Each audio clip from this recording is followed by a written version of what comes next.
If some of the best players in our game struggle with slow play, with thousands of spectators, limitless budgets, hundreds of referees, then how do we have any chance at our local golf club? Guys, how are you doing? Welcome back to a brand new video. It's Simon down here at Burford Golf Lab. Slow play.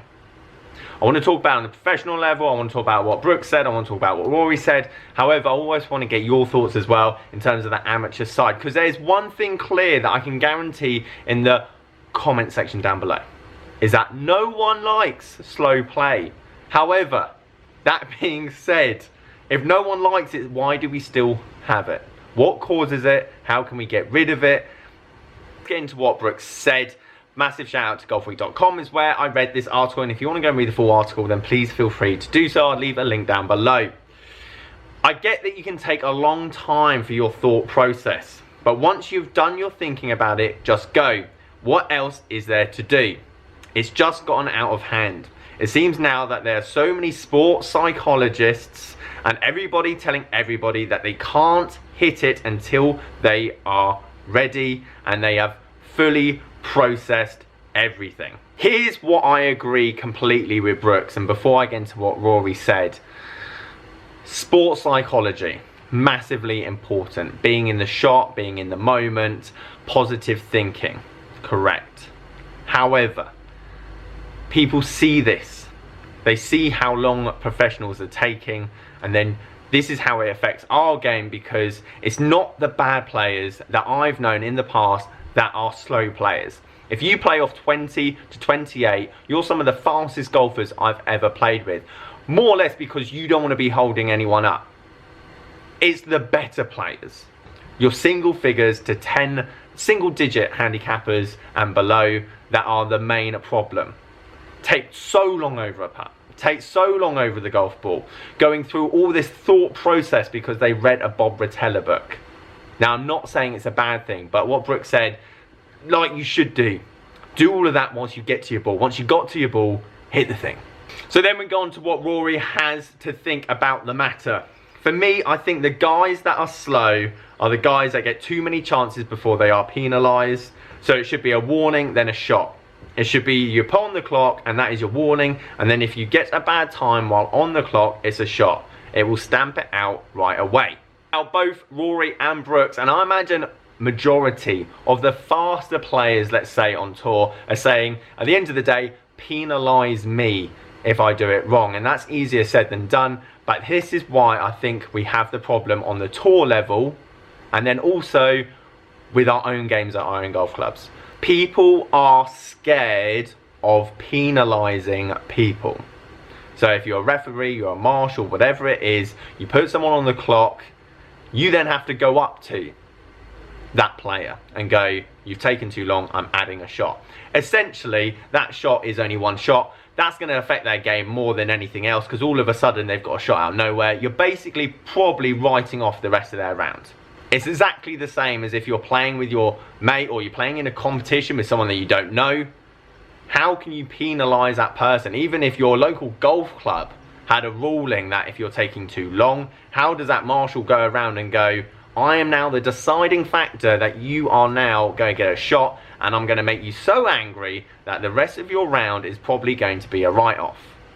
Now, my solution, and let me know what you think, would not work at your local golf club, because no one has the budget for it.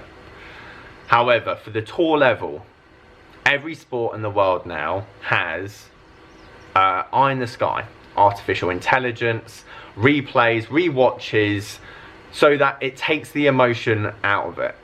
Why every golfer on tour can't walk around with a GPS in the bag or some kind of technology that clocks how fast that person is playing a particular hole, not only for that tournament but for the week, the month, the year, and you can put guidelines, and you can't implement this in the next 3 to 4 years. However, at least you get some idea of how long a player should take, how long a player is taking, and it takes the emotion out of it, because if you don't get to that tee box in that particular time, then you got up a shot. There's 1 second over, that's it. It's up to you. It's not up to the referee Bob coming over and going, you're now on the clock, and here's your warning, here's your second warning, here's your third warning, because by that time the round's already over. Why can't we use a bit of technology in this day and age for a game that's got so much of a budget to cure the idea of slow play? Now, obviously, for your local golf club, that's beyond impossible, because no golf club, large portion of golf clubs, are never going to be able to solve that. However, that is why I find there is the issue. And also, as I said before, it's not necessarily the bad players that are slow play. Yes, some people do take a slightly bit longer to obviously find a golf ball, but it's actually the good players, the ones that take ages, make a big drama over it, and then still don't even hit a good golf shot. So 5 tips on how to reduce slow play. The problem is that if you're watching this video, you're probably doing this anyway. The people that don't watch this video probably are not doing this. Number 1, keep up with the group in front. Very simple. Keep up, don't worry about what's behind you. Everyone says to me there was no one behind us. Until you lose 3 balls, then there's a load of people behind you. Keep up with the group in front. If you lose 2 holes on the group in front, shot penalty in a competition. What do you think? Number 2, overthinking. Big advocate for thought process, the mental side of the game. But when I was doing it, not very well. It's when you get to the golf ball, it's that journey between hitting the golf ball and getting to the golf ball that you're doing all of that. Once you get to the golf ball, get the yardage, pick your golf club, hit it. The more you stand over it, the more likely you're going to make a mistake anyway. Number 3, the one that always gets me. Over-reading a putt. You play on the green every week. It hasn't changed since last week. You had the same putt 2 weeks ago. Stop over-reading it. You don't need to walk up and down it. You don't need to check the stimp meter. You know what it did because you missed it last week. Just get up to the thing, line your ball up, hit it. Number 4, and this is probably something that a lot of people don't know, and if anything, this might actually help you. As soon as you find or go and look for your golf ball, so if you race ahead of your group, for example, and go and look for your golf ball, that's when your timer starts. So 1 pair of eyes is a lot worse than 4 pairs of eyes. So wait for your group to get to where your golf ball might have been, then start looking. Because otherwise, all you're doing is racing around, and then that's all of a sudden, you're now waiting for your group to catch up, and that's when people start then going, now we're on the clock. It's when you get to the golf ball. So just wait for everyone to get there. 3 minutes, can't find it. Thankfully, you've hit a provisional already. Go and play it. Number 5, calm down. Get over yourself if there is slow play. The majority of people will come in and go, I had a great round. And then we got stuck behind a load of groups and my game went to everything. Forget about it. Stand there. You're there. It's enjoyable. It's a hobby. Talk to your mates. Then get on with your golf game. There's nothing you can do about it. Not on that particular day anyway. So you playing worse golf is only going to impact people behind you. Just enjoy the game. Breathe. It's a game of golf. So guys, there are my thoughts on slow play for the tour level, where yes, I've got somewhat sympathy, but at the same time it is their job, and if they can't solve it, how are we ever going to solve it at any golf club in the world?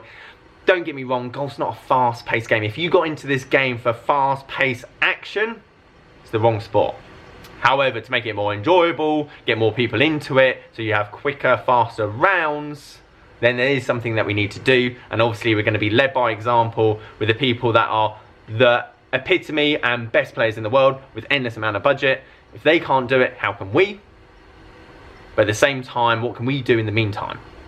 Leave me know your thoughts. Let me know your thoughts down below on the topic, guys. I know this would probably be a hot topic. I imagine a lot of people want to share their opinions, thoughts, so please do that down below. If you like this video, please leave it a like. As always, please subscribe. Catch you guys later.